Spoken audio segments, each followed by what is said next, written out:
Hi, everyone. Welcome, welcome, welcome. So I'm so excited. We have a beautiful guest here today.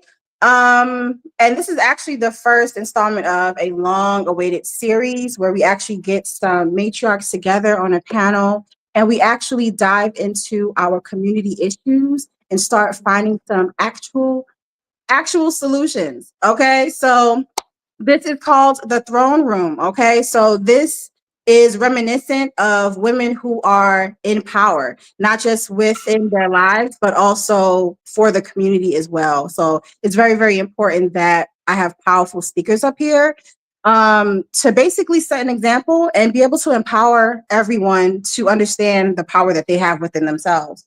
Because I think our biggest issue is we're all in a victim state of mind, right? A victim state of mind. So that's the first element of slavery. Okay. So I don't want to babble. So I want my beautiful guest here to introduce herself. Let us know who you are. So, hey everybody, my name is Omi, affectionately known in the social media world as Voodoo Bae. My main platform is TikTok. I'm known over there, The Real Voodoo Bae. I am a fully initiated Olorisha, daughter of Oshun and Olokun. I am affectionately called Patriarchy's worst nightmare. Oh yeah, Um, I love I that. I have built my platform on the restoration of matriarchal and matrilineal ideology, spirituality, and fundamentals, essentially, and breaking down the lies of patriarchy. So that's Mm, essentially what I hmm. do. I'm a working priest, but I'm also a spiritual mentor and coach. Yes, absolutely. Yes, I love it. I love your energy. Definitely powerful. Definitely, you can't come over here with no BS because I will cut right through it. Like, We're not having that. No, no, yes, no. yes, yes. And thank you, That's what everybody, happens for when you know coming your history. in. Yes, yes. Thanks, everybody, for being here. Lady Libra, Lavender, Anthony, Stephen, thank you so much, guys, for joining our discussion. If you do not know me already, I am Goddess Akasha. I am the spiritual teacher and leader of Yanism, which is the spiritual path for all goddess worship religions, basically bringing back our ancient uh, culture and laws. Okay, so it's really all about just getting us up out of our delusion and coming back to the reality that the highest power is feminine. Okay, so we need to know that. Oh, DC Opal. Okay, yes, your your YouTube name is different from your TikTok name. I'm so glad to see you. How are you, honey? How are you? Yes. So we actually may have some more people joining us, throughout the time, but I definitely want to dive into the topic. Okay. So today we are talking about the age old question: are men natural leaders? Now, I use the word natural because I think ultimately we all can agree that leadership is a skill that one can learn. You can develop the qualities and traits as you grow and develop yourself. You know what I mean? Um, but ultimately, we're talking about nature, right? And we have been told that the man is the natural leader, the woman is the chaos, and the man is the structure, here to put us in our order, right? So I really want to hear your thoughts on the natural ability of a man in leadership. Like, don't laugh. I just Well, so the proof is always in the pudding, right. right? Mm-hmm. I often ask people this. There's an age old question, which came first, the chicken or the egg? Mm-hmm. So I will ask people, what do you think, did patriarchy give birth to the psychosis of men we see today, or did men's biology give birth to the psychosis of patriarchy? Mm. Right? Mm. The only thing that can manifest outward has to be inward. So, Right. what you see, this craziness that we call patriarchy, that we call capitalism, that we call racism, that we call all the isms of the isms, is the outer expression of the inner world of the male. Right. It couldn't have got here any other way. They created it, they thought of it, they manifested it, they uphold it. It is them. Men, the female doesn't have an equal opposite, just we know. Right. She only has her mutations and her creations. That is Right. it. The Y chromosome, in and of itself, is a degenerated chromosome, and it behaves as such. Yes. There is nothing tangible in the world that supports the idea that men are natural leaders. They are not. They're not even good at it. They're not. Everything that they have created is of destruction. It doesn't give life, it takes life. Right.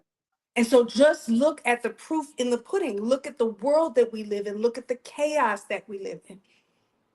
And I'm going to land here and the other guests speak. But the thing is, women, Black women most specifically, Mm-hmm. we have been written out of history even more so than Black people. Women have been written out of history.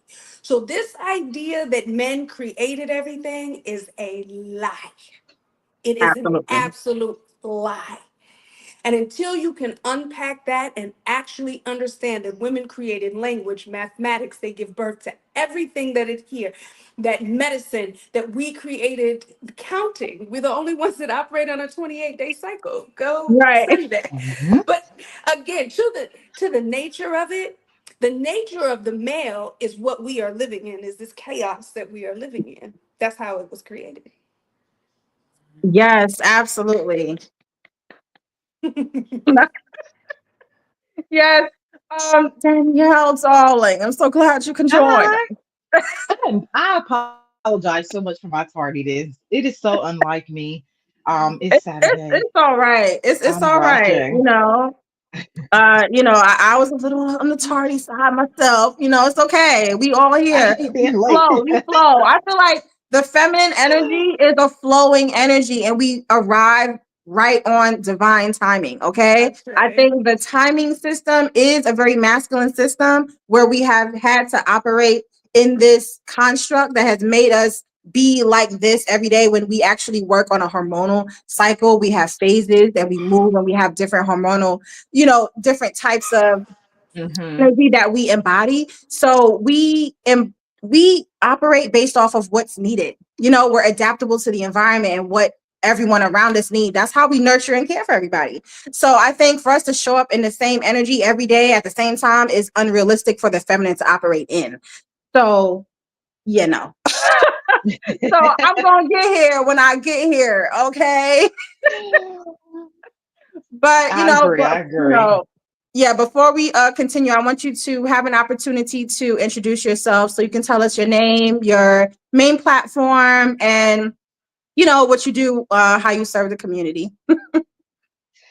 Hi, well, my name is Danielle Virgo. I would say my main platform is YouTube. That's where I originally started and then kind of Hmm. drifted off into TikTok, and it just became a little bit easier and quicker for TikTok.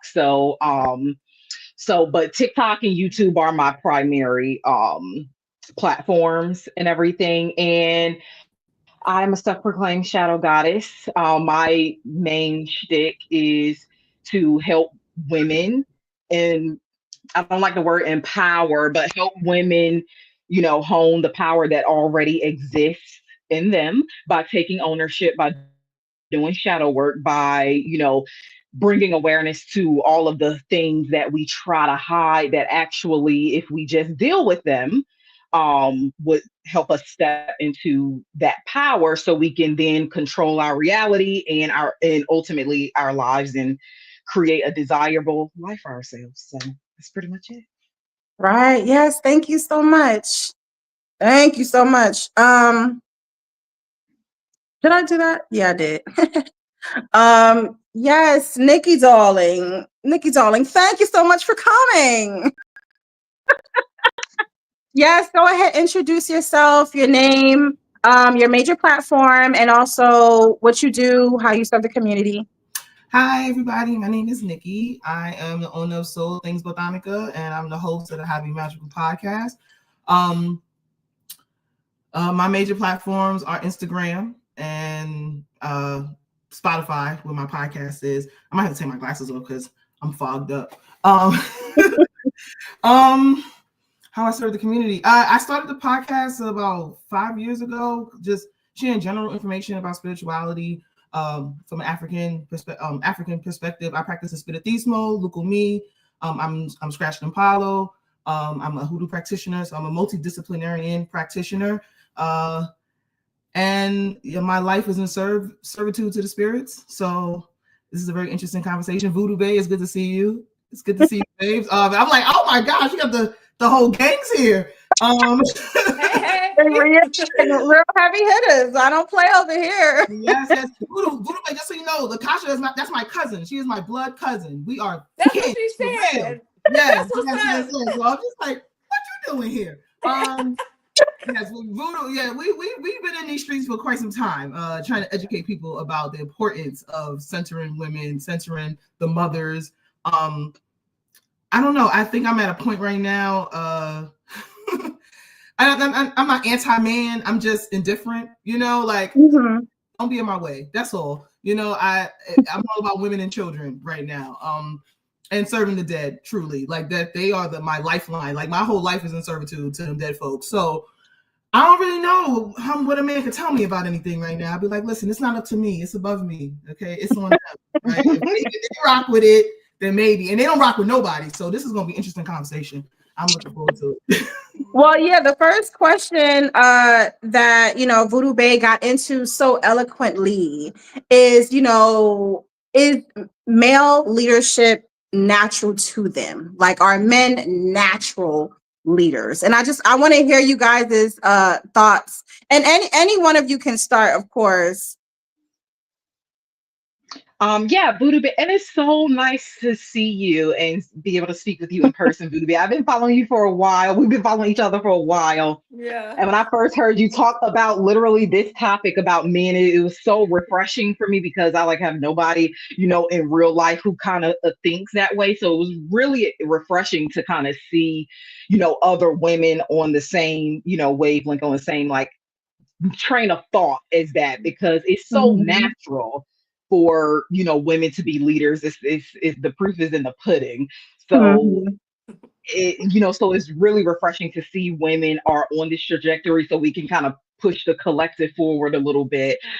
Repeat your question again for me, and then I'll give my little spiel.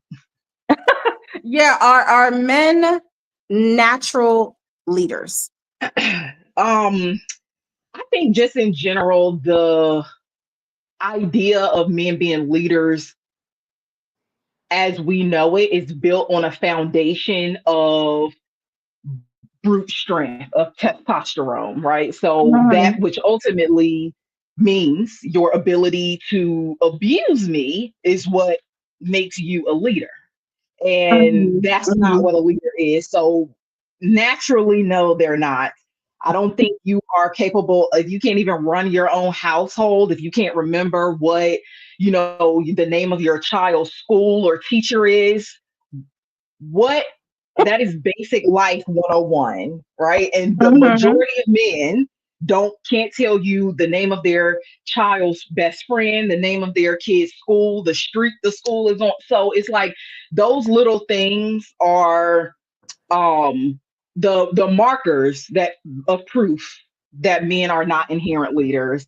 And I think it's finally bubbling to the surface. And I think for what I try to do is pinpoint the things in women that we already know, that already exist, but are too afraid to face, like the fact that men aren't naturally leaders. If you have to run your entire household and men, they don't even want to make their own doctor's appointments. What are you the leader of? What exactly are you capable of leading and guiding, or having the audacity to think that somebody should follow you, right? And you can't do basic life tasks. That alone, emotional. Right. Okay.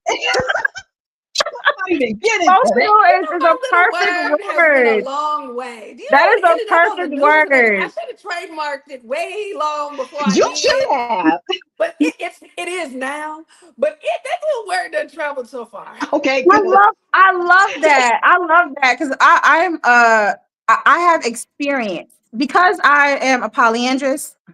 I deal with multiple husbands. I have experienced men actually have a period where they are very hormonal and emotional. And it's just like, and they sync up too. They all sync up. When one is getting on your nerves, they all get on your nerves at the same time. So I'm just like, wow, what's your excuse? Y'all have the same emotional and hormonal release every day. So why y'all acting like this? I'm confused.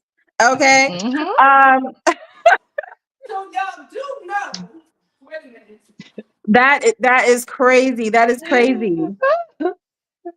Sorry, I had to get a pen because I be having to take notes so I don't forget my thoughts to share. Y'all Right, do right. know the hormone that is present when women are going through PMS, or what men call when we're going crazy and we are out of control and we are experiencing PMS. You do know the hormone that is present in a woman at that time, right? Okay, let me tell you. It's So, testosterone. Testosterone makes Oh. you crazy. And this is what men are running on all the time. but you know that Also, makes so much sense. That makes so much it does. sense I don't make the rules, baby. because it's the time when I'm feeling most aggressive. Right, exactly. Uh-huh. Exactly. The other thing is that the part of the brain that is responsible for logic is larger in women. The part of the Mm-hmm. brain that is responsible for emotion Mm. is larger in men. Testosterone activates the portion of the brain that is responsible for emotions. Now, Mm-hmm. you mix that with a societal structure that tells men that they don't have emotions and only gives them about three outlets: aggression, hypersexuality, anger, oppression. Those are the way they express their Mm-hmm. non-emotions, right? Right, right. So Mm-hmm. you have overly emotional beings with no skills on how to express those emotions in a whole, healed, healthy way. Then they Right. create a society that says you are a man if you are hypersexual, oppressive, violent, brute strength, to her point. Now Mm-hmm. we measure manhood on how much damage you can cause in the world. Right. Yep. Mm-hmm. Yep. And that Exactly. alone is not enough.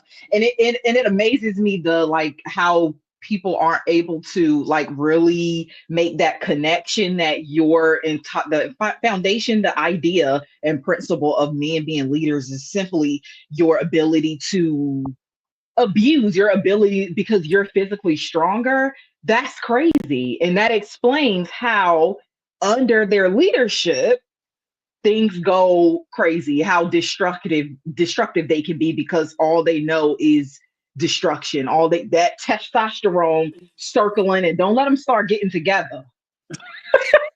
All right. And sharing thoughts. The limited thoughts that they have, that they all share the same thought process. Oh my goodness. I Mhm. think one of the biggest things is that their leadership is not really true leadership. Like they don't believe in guidance in the sense of the word. I think their idea of leadership is more so about domination. How small Mm-hmm. can I make these other people in relation to myself? How big can I make myself feel? It's a very self-centered approach to leadership. And I think the biggest thing that comes with it is the audacity to think that it's natural to you, to where you're supposed to be that in every instance, in every Mm-hmm. circle that you come into. And it's just inherent. It's inherent because you have a phallus. And I think that's what makes it so arrogant. Like, you know what I mean? Like it is the arrogance and entitlement and just audacity to think Mm-hmm. that you're supposed to do it. You don't even think that you should work on yourself to make yourself qualified to be in that position. You don't even Nope. seek the trust of the people to put you in that position at all. You just think it's supposed to be for you. You know what I mean? And I think that's the biggest difference between men and women. I feel like women earn that spot, even if it is natural to our being, even if we're biologically capable of leading. I think because we lived in a world where we didn't have it come to us inherently, we've actually earned that spot to lead because people trust in us. We actually guide people. We don't make people feel small. We have the ability to have circular and radial thinking to care about everyone in the space to make sure everybody is being cared for and valued. And it's, again, I think is natural to women, right? So I think, like you said, the proof is in the pudding. When it comes to a space led by a woman, it operates and functions more effectively than one that is led by a man. Yep. And I'll end there. I want to hear my darling Nikki. I think when we think about leadership, I think men equate resources to leadership, and because they've historically had access to more resources, they feel like they're qualified to tell people what to do, which is why they're crashing out now, because now women have more resources. And we're like, well, I can pay my own bills and I put food on the table and I take care of everything, and I didn't have to oppress anybody or beat anybody or curse anyone out, and everyone's happy. And you know what? It's actually a little easier for us to get along if there's not somebody, in here, messing up the flow. And I think they get upset by that. But it's one of those things where it's like, again, if you need that advantage, do you innately have it, right? Like if there was no resource, Right. if there was no money, if there was no nothing, would we be able to still make something happen? And I laugh about it because I remember that movie Castaway with Tom Hanks, right? And I remember going to the movie theater with my mom, and we was cracking up the whole movie because she was like, girl, if your nana was on this island, she'd have had that shit hooked up. We would have had a little, they would have rescued us, and they would have been like, well, what's the rescue? Like, you got everything here. We would have had we would have had a little food thing. Like the whole process of him taking so long to get food, we was like, this is a long drawn out movie, because what is this? Like, he had nobody telling him what to do. He lacked direction. He was taking everything. Yep. We were like, this movie would have been wrapped up in 30 minutes had a couple of women been on this island. It would not have been a rescue mission. The rescues would have came, and they would have been like, wow, this is nicer than we thought it was. And right. And I laugh about that because like, there's always these experiments, right? Of like, leave a bunch of kids. There was one where it was children. They left like the boys alone in the house by themselves and the girls alone in the house by themselves. And the boys, it was like freaking Lord of the Flies. Like they were in there fighting. They was putting holes in the wall. They was cutting up so bad. And the girls, they were like so sweet with each other, so gentle. They were taking turns, and everybody had a little shift. But again, at the end of the experiment, the girls were living cool. And again, it's like men know what we add to the equation. And but they want to dangle their resource in front of us and be like, look, I have money. It's like, all right, good for you. Are you gonna make my money hell for this dollar? I don't know if I want that dollar that bad. I'd rather go out and make my own dollar and have my own little haven where everything's pink and fuzzy and comfortable and smells nice, and I don't have to worry about somebody, expecting so much from me. And I think that when we talk about leadership, again, it's been so hard for me to listen to some of these conversations, because it's always like, oh, submission this and subservience that. I'm like, why every time a man starts describing a good woman, he starts describing a dog or a slave? I'm like, I don't want to be none of those things, sir. Like I don't want to do anything like that. Like, why exist and be pretty and make things and be happy? Like, why I gotta be a dog? Like, they start describing a good woman, and you're like, oh my God, girl, blink twice if you are in danger, because there is no need. There's no need for none of that. And she gotta cook, clean, suck. I said, well, goddamn, that's a job. I spoke to my brother a couple days ago. He's 28. He's in his standard return. So to me, that's my baby, right? Like, we have a huge age gap, and I'm always interested to listen to him and hear how he thinks about things. But he was just like, oh, you need a man, this, that, that. I said, a man is a job that I do not want. Okay, I got work to do. I don't want to have a job. I said, he's like, oh, what if you get one that does? And he starts naming all of these things, and I'm just thinking, I said, I had to stop him. I said, how many men do you know that do all of those things that you just described. He's like, well, you know, not even me. Okay, then. Right. So calm down. All right. Why I don't know why you're so upset that I'm not like hanging my whole life on the fact that there's some mysterious man. Like, no, it's okay. And when we talk about leadership, again, like Danielle said, the things that women keep, the mental load, as they like to call it, of all this track of, the food in the fridge, the cleaning supplies, the children, the medications, the appointments, the family commitments, extended.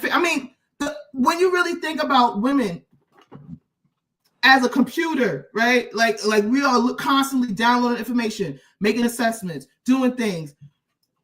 That's a full job, right? And we just do it naturally, you know. And I think a lot of us grew up seeing our moms do incredible things with very, very limited resources, right? Like extremely tight budgets, extremely limited resources, probably not being loved on properly, like all of these things. But she still made it happen. I don't know how she made it happen. She still made it happen. I'm at the point in my life where I'm like, I don't want to just have enough. I want to have more than enough. I want to live in abundance, like true abundance. If I have to diminish my quality of life for some leadership to some mysterious man off into the distance, you can have that, because I don't want that. Man, you go to men's houses, they don't even have good towels and sheets and shit. Like, please, like, I'm not laying on this scratchy ass 200 thread count.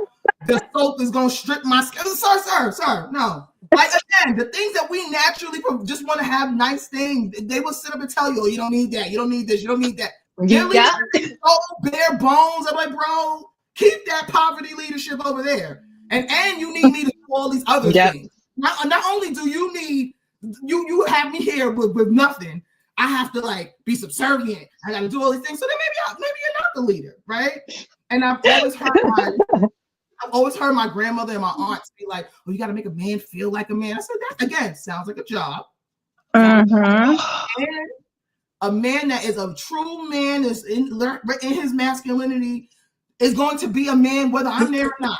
I do not need to do anything for him to be a man. The same way he doesn't need to do anything for me to exist as a woman. I am existing. Right.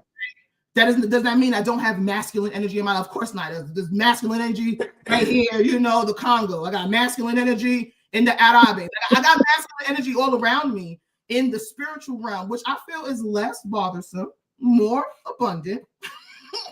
Right?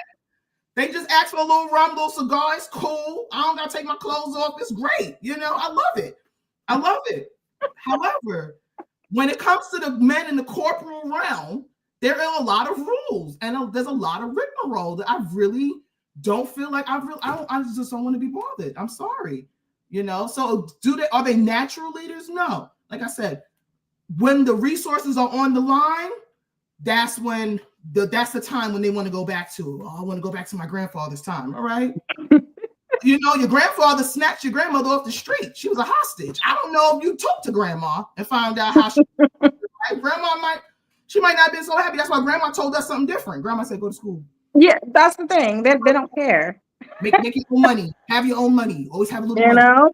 Grandma was teaching you about, because those women were attaching themselves to those men for the resources. And if you look at the relationships through that lens, I have a lot of respect for those women. They did a lot. They put up with a lot of stuff that I personally, if it was up to me, wouldn't be no grandkids, because I'm not putting up with your granddaddy's nonsense. But they did. That was what they had to do. Whether they had to leverage their freedom, whether they had to leverage their beauty, whether they had to, you know, literally sacrifice their whole dreams and all their livelihood. That's something that's very, you know, that's why I said when men talking about leadership, it's like, so you gotta make it worth my while. You got to make it worth my while. Otherwise, I cannot say I want to give up my whole life and my autonomy just to have a man. That's ridiculous. Right. But that's actually a reality that they're used to, right? They're used to that reality where women were so codependent on a man, you know, back when we couldn't do anything, couldn't get a job, we couldn't have a bank account, we couldn't vote, we couldn't exist in reality, just being ourselves, right? So now that we have autonomy, whoa, you know, it's like it's a new era where men are scrambling for the right to dominate us, right? So I'm glad you mentioned financial leverage, because that's a form of abuse in relationships that men do. You know what I mean? And even those who don't even have the leverage of finances, they still want to do it. There was this video I seen on TikTok where this couple was arguing and this guy was just like, we can just add this other woman into the relationship, because you act like you can't be a wife just because you work all the time. So obviously the situation is he got found cheating on her, and he's now trying to bring the new girl into the relationship because his current woman is not being the wife she's supposed to be, because she works all the time and provides for the family. And she was like, you don't even contribute to the rent. He's like, I do contribute. And she was just like, $200? $200? Your $200 go towards this rent, and I'm supposed to submit to you and come home and cook and clean and suck you off, and I gotta do it. And now you want to add another woman to the relationship? He was like, yeah, because you're not doing your job as a wife. I'm just like, sorry, you need a trade. Okay, I'm like, this $200. You need to go find. You need a second job, sir. See what I'm talking about? They got too much free time in their hands. Too much free time. And honestly, I think that one of the main issues is there used to be a time when men had things to do, right? They used to do things. They used to tinker. They used to build things. They used to fix shit. They used to build houses, little carpentry, plumbing, car repair. Bears and lions. They used to go to war. They used to do things. Yes. Free time. They don't have hobbies no more. It's like, you need a hobby. You need to go tinker in that garage. All right, you need to go take apart a carburetor. I don't even know what a carburetor is, but you need to figure that shit out. Okay, you do cars that. Even have carburetors anymore? I don't know. Oh shoot! I'm just saying. Oh. $200. Do something. Do something.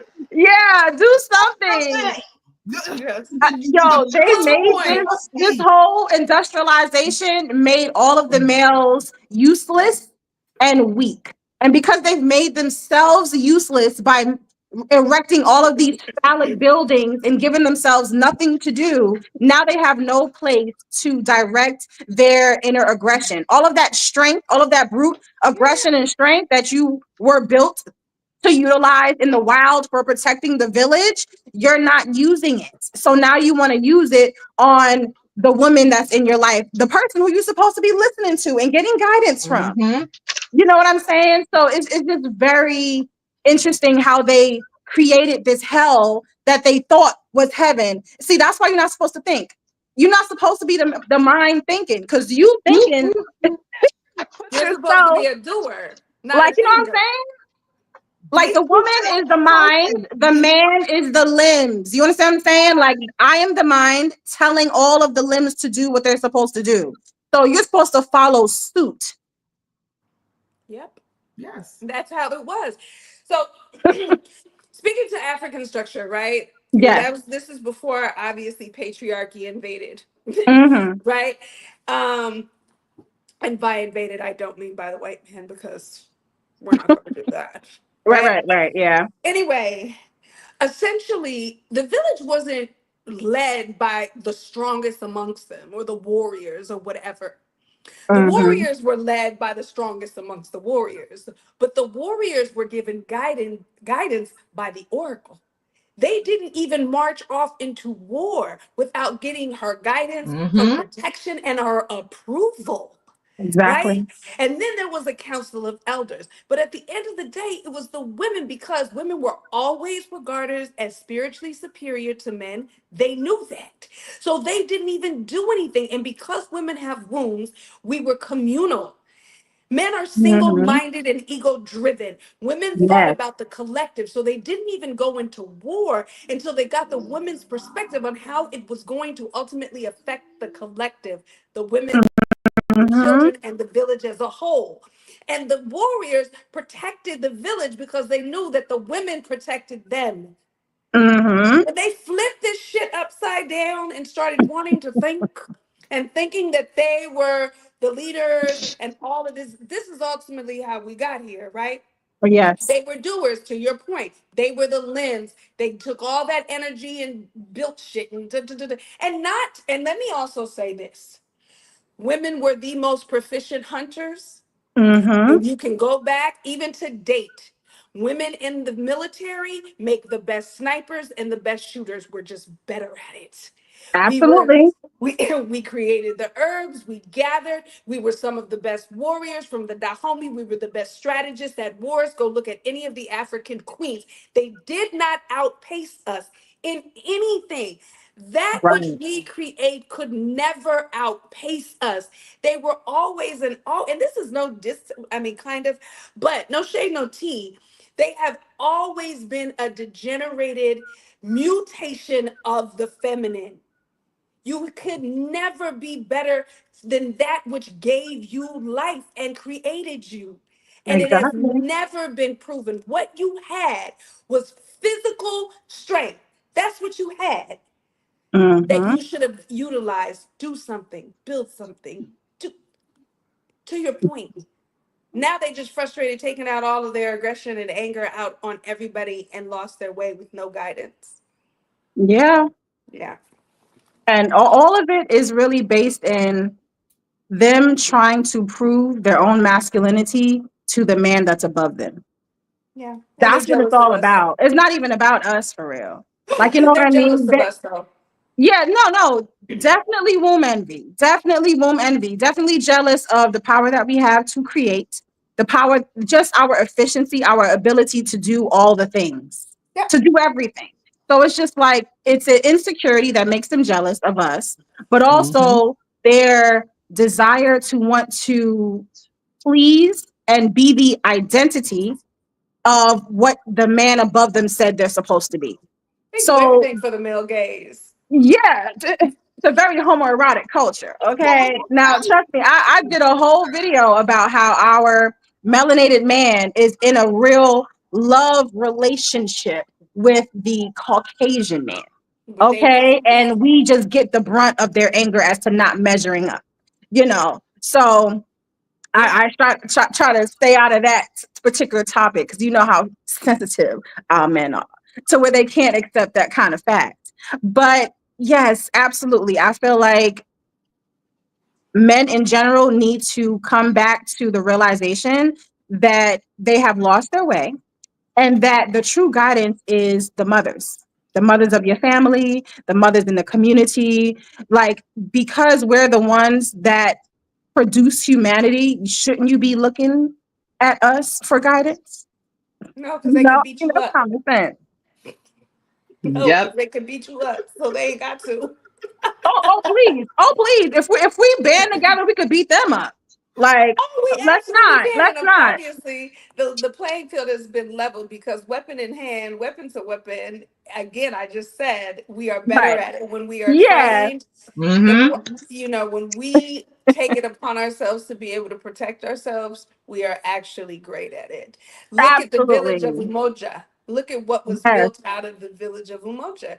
You talked about that earlier, Sis Nikki. You talked about that experiment they did when they put the boys in the house and the girls in the house and the boys fell. Mm-hmm. Well, that was done in real life with grown-ups, with what happened with the village of Umoja. And all of the men that were left fell into squalor. And Mm-hmm. all of the women who came together and built the village, they prospered. They built their huts, they protected themselves, they grew Mm-hmm. food, they made a resource of income by selling their jewelry, and they prospered. 30 years later, they went back to interview these people, and all of the bitter berries were still sitting over there talking about how they wanted their wives back.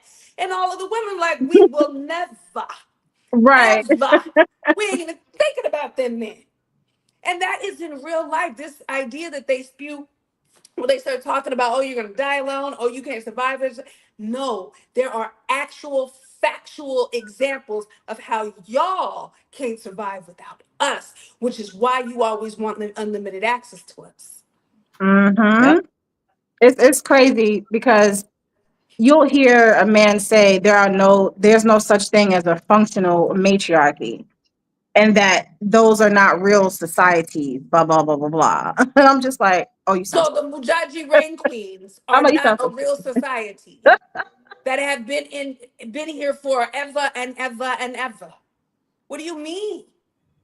There are All of our many. liberation movements in the diaspora, from Nanny of the Maroons to It- Mambo Cecile Fataman to like we led the liberations. Like we were the ones who like, and even and it makes you think too about how little, like what you were saying, Akasha, about how they have this envy for whiteness and white patriarchy, because we see it in our own families. Like to downplay the matriarchal nature of Black people, our inherent matriarchal nature, and to say that that doesn't work. It's like, well, who got the school supplies for the kids, and who You want to know why it doesn't work, Nikki? Not to cut you off. no go. Because the presence of women does not a matriarchy make. We still have a matriarchal structure without the matriarchal ideologies and system, because patriarchal women cannot lead matriarchies. So if you right. are practicing an Abrahamic religion, if you are still tapped into that mindset, you will be the leader of the matriarchy of the patriarchy as a woman. You will structure your Exactly. thoughts, you will cater to your sons, you will treat your daughters like shit, you will create mother wounds, you will coddle your sons, you will raise fuckboys. I always say, show me a fuckboy, I'll show you his fuck mama every time. Because they will bring those patriarchal ideologies in there, and they will then treat Yes. their daughters a certain way, right? Right. Have envy with their daughters, competition with their daughters. They'll love their sons, raise their daughters harshly. Yes. That is what happens when you get a collective of women that have a patriarchal mindset in religion and are worshiping a male god. Yes, I yes. agree. I've been saying, I tell people all the time that a matriarchy is a mentality, it's a mindset. So there can Yes. be matriarchal men and matriarchal women, but there could be patriarchal men and patriarchal women. And a lot of times women uphold the patriarchy just because they're trying to appeal to the man in their life. This is the reason why we still have a lot of child molestation and things like that in our families, and it's kept quiet because the woman still wants to have her man, her husband, her brother, her uncle. She wants to keep that. She wants to keep. That's why when you could come to a woman and say, "Oh, they're doing something to me, or they're doing something to your child," and they're like, shut up, keep it, don't say nothing. I don't Yep. want to hear it. Get out my face. You know what I mean? Like, so Yep. that's the reason why we have that. So I'm so glad that you mentioned that, because that's something that I tell people all the time. Like, people need to understand that each person within them have both feminine and masculine energies, and you need to be ruled by a particular principle. You have to have the matriarchal principle as your forefront of operation, not the patriarchal principle, which is about self, but the matriarchal principle, which is about the community, the people, the earth. Let me ask you this question, because Mhm. somebody asked me this and I was like, what do you think is that healthy expression of the divine masculine? What do you think masculine energy is, in fact, in a non-toxic expression? What is it? I would say the most controversial way for me to say that is a beta male. Now, I say that because the most healthy, ideal operational masculine is one who is of support to the greater good. So when you aren't centering yourself, when you aren't about your own life, your own experience and your own pleasure, when you're thinking about the safety of the village or the community or your family, when Give you're me in service words. He's to. supportive. He's nurturing. Give me words. Give me the So, words. Give me the adjectives. supportive, nurturing, protective. Let me see, submissive.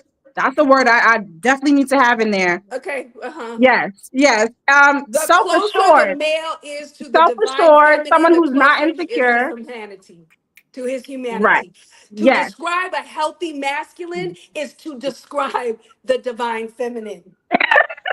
I'm Yes. not being No. funny. No, It's you Because if you that's say, I facts. tell people that all the time. I tell people, like, I always say this right now. I always say an alpha male can never be in his divine masculine because he stays in his lowest chakras. Once you get to your heart chakra and above, you're in your feminine energy. That's the only way to get to your divine masculine. If you stay in your lower chakras, the root, the solar plexus is all about survival and ego. You're not going to raise up and embody the divine masculine.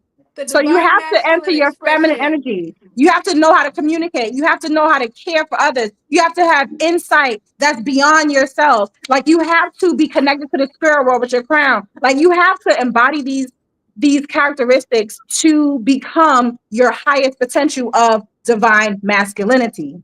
which is moving closer to the divine feminine. That is Yes, how you gain your humanity back.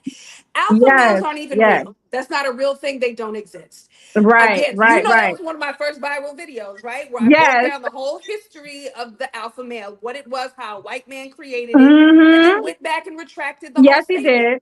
What they represented was wolves in captivity, the Yes, trauma response. When you see a so-called alpha male, what he is acting like is a little child boy having a tantrum, acting out, overcompensating with machismo and aggression, hypersexuality, blah blah blah, right? To absolutely. your point, you're in your lowest chakras. to Mm-hmm.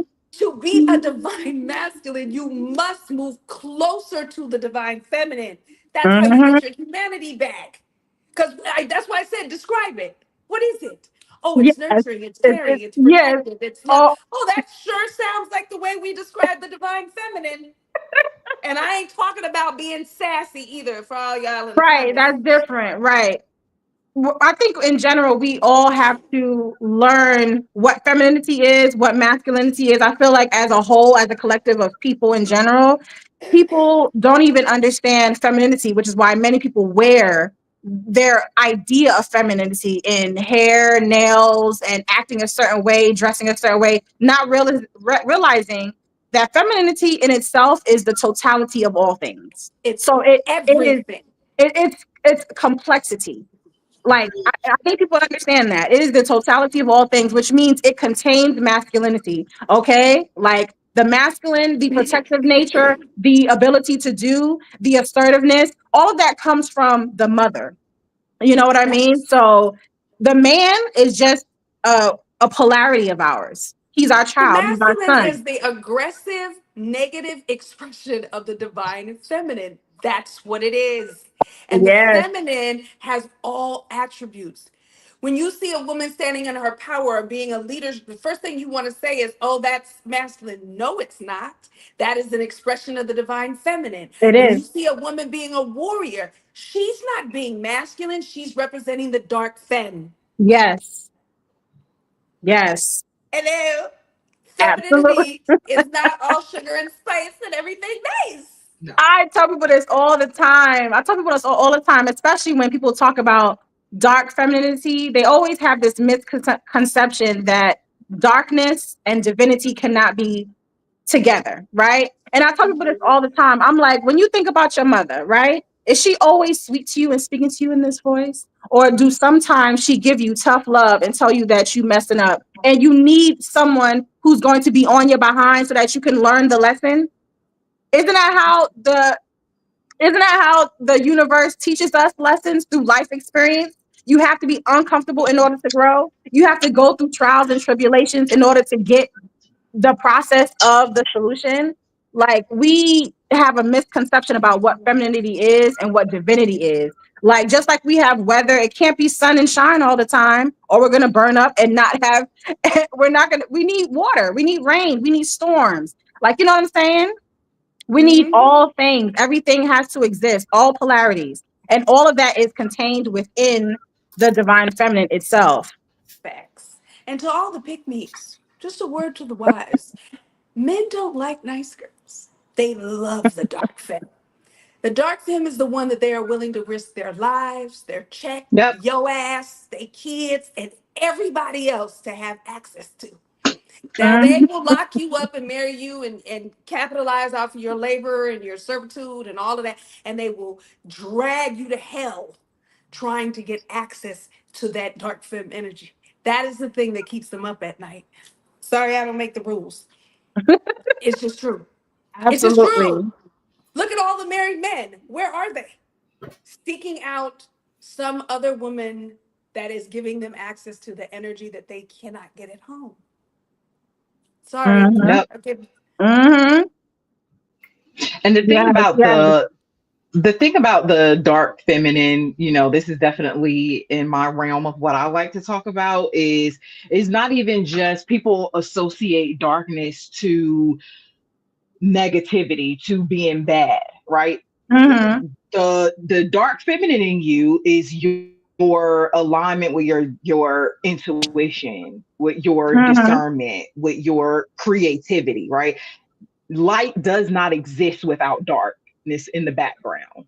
So you Absolutely. cannot be light and you without, they're both feminine in their own respects, they're both masculine in their own respects. And I think people automatically associate the dark feminine with being the dark feminine is the reason why I respectfully of everybody else's, situations, because there's always nuance and I like to keep balance. But part of like me being in tune with my dark feminine, even as a little girl, is being able to see the truth, right? Being able Mm-hmm. to be in tune with my own protective skill set. This idea that men are protectors and providers is false. It is just false in of itself, because in the 3D, in the physical realm, how many times is even your husband that live with you, how many times is he actually with you where he can physically defend you? You're always with yourself. Mm-hmm. Protection starts with intuition.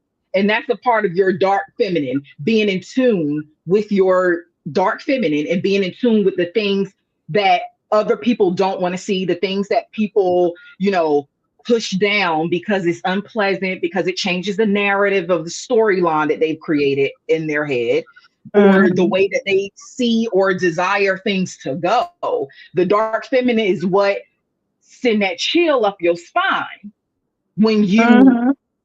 encounter somebody. You don't know why, you don't know what this feeling is, but it keeps you safe, right? Women have allowed themselves to be, patriarchy have stripped women, and women have allowed themselves as the most powerful entity. You do not get to dismiss accountability and responsibility for allowing patriarchy to take from you, while also holding patriarchy accountable by not participating in their, and part of my French, their bullshit. So you allowing,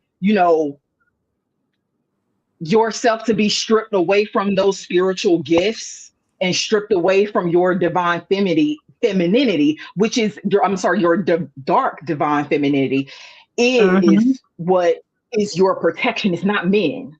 Your father is not with you 24/7. Your husband is not with you 24/7. Your brothers, your cousins, your uncle, and everybody else who you've been conditioned to believe is you're your first line of defense. Your first line of Absolutely. defense is your higher self. Your first line of defense is your ability to read a room, is your ability to listen to your gut, to your connection to source that's telling you that something is afoot and that you need to, go away. We've been conditioned to not trust that and to think that our inherent knowing, claircognizance, whatever you want to call, that's wishy, that's evil, that makes you crazy, right? You go to someone, things, you feel in your spirit that something is wrong. And I've seen people in my own life do this, like, and it's really amazing to see women do this. I remember one time one of my friends was like experiencing her man like cheating. Of course, at the time she didn't know this, right? But she was just agitated in her spirit. And I was like, girl, what is wrong? What is wrong? Months later, she ended up finding out the truth on her own through, and it's like we've been conditioned not to believe that and to listen, not to listen to that, because it's of benefit to patriarchy for you to think that you're crazy. It's Right. beneficial for you to not trust what you know. So Mm-hmm. people have this idea that the dark, listen, to me, as someone who lean more towards the dark feminine than light feminine, because I don't believe any of those things are good or bad. Lightness is very much abused and can turn into something that's very negative. You Yes. turn the other cheek because, oh, he's not gonna, he didn't mean it. Oh, that's not really what I, you know, Mm-hmm. and all of those excuses that we make, and then eventually you misalign yourself so much that you stop hearing it, right? And then you turn light, you taint light. What we see is light. Nothing is good or bad. Everything is what it is. So you taint light and you turn it into letting people treat you like a doormat, letting people like believing that somebody, because, and the thing is, like, because I had this conversation with somebody in my own life, and I'm like, honestly, like, as a man, you're not my protector and my provider. I provide for myself. I protect myself. How much are you with me to be able to protect me? So the very things, but there's a reason. I see why patriarchy would condition women to not trust that dark feminine in them, to not trust that gut, to not trust, what they're reading, because it's beneficial to them. It allows you to turn off your radar, you to turn off your signals, and for them to just have your way with you. And then that's when we step into the realm of, I'm light and I'm a light worker, and you light working your ass into getting your ass beat. So, and now ma'am, step into the shadow. That's what I do. Step into the shadow, ma'am. Because ain't no light work gonna keep, if your light working abilities and all of the things that make the divine feminine nurturing and sweet, if somebody is able to twist that into you being a slave, go back to the darkness, boo. Go back to where creativity starts. Go back to the darkness of where life is created. When your baby, your child is formed in darkness, your ideas is forming, everything exists and is created from the darkness. So, and as more of us clearly tap into this, I feel sorry for men who don't get it. I see that there has been a natural shift in energy and change on the planet, which I'm very, very happy about. There has been a lot of women waking up to realizing, like, wait a second, this is not natural. Obviously, it's not natural, because there wouldn't have to be so much campaigning for us to be submissive if we were naturally submissive. It wouldn't, like, you know what I mean? Yep. So the fact that women have been taking their power back little by little with as much as they can, first by taking their autonomy, getting their own, money, having businesses, taking care of their families, and even setting new boundaries when it comes to dating and not just taking anything. I'm just so proud of the women so far who have decided, like, you know what? This particular treatment is not something that I'm going to accept moving forward. And this is not something that I want my children to see and think that it is normal. So I'm so proud of where we are so far and how much we have how far we have come, because trust me, I have been an adult for a little while, and I came from a time when women still was just like, oh, my lord. And the reason why I say that is because I was a part of the Hebrew Israelite community, so I definitely had to say my lord for a little bit. Lord. Jesus. Girl, I went for one meeting. I went for one. Girl, clutch my conversation. Damn. Listen, that is like the worst of the worst. I went to one Hebrew Israelite meeting, and I said, oh, hell no. Let me tell you, okay? Because again, my issue is I felt like our people were very dormant. I feel like our people are very complacent in their slavery. So when I see an army of Black men coming together and marching down the streets, I'm like, oh, okay, let me come along and see what y'all talking about. Let me see what y'all talking about. Oh, Jesus is Black. Oh, I had a Black Jesus on my wall when I was growing up, and it was the nice one too with the locks. Okay, so I was very interested. Okay, I was very interested. And again, this is back in the day before my awakening, before the Divine Mother came and saved my life. So this was a long time ago. Okay, so I was very interested in knowing and learning, like, okay, well, what interpretation of the Bible do you have that's different from the Baptist Christian that I had all throughout my childhood? So I need to know what y'all talking about. And then I got in there and realized that y'all not about nothing either.